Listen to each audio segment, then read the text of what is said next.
Le président national du parti politique, Alliance des démocrates humanistes, AD, s'apprête à faire l'annonce officielle de sa candidature, lors d'un grand meeting populaire prévu très bientôt dans son fief d'Ambandaka dans la province de l'Équateur.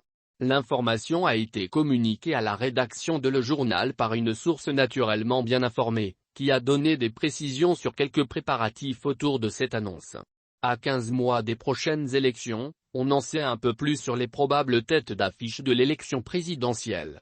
Il y aura sans doute, sauf une situation exceptionnelle, la candidature du président sortant, Félix Tshisekedi Tshilombo, celle de Martin Fayulu et Adolphe Musito, l'hypothétique candidature de Matata Ponyo, embourbée dans des ennuis judiciaires, et celle de Jean-Claude Binde. L'ancien prêtre catholique du diocèse d'Ambandak-Bikoro, diplômé en sciences du travail et en gestion des ressources humaines de l'Université libre de Bruxelles, se prépare sérieusement, selon son entourage.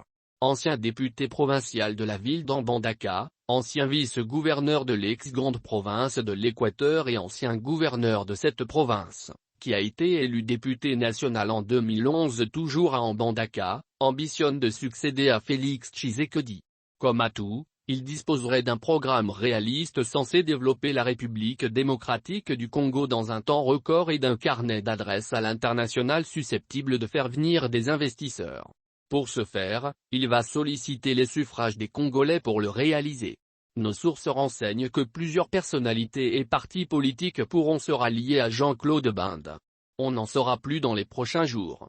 Cette candidature en gestation est la première d'une personnalité issue du Grand Équateur et risque de ne pas être l'unique car d'autres leaders de la contrée n'ont pas encore dévoilé leurs ambitions. C'est le cas de Jean-Pierre Aiguilo Ando. Si ces deux derniers sont tous de l'Union sacrée de la nation, rien ne permet de dire avec exactitude qu'ils vont d'office soutenir la candidature de Félix Tshisekedi.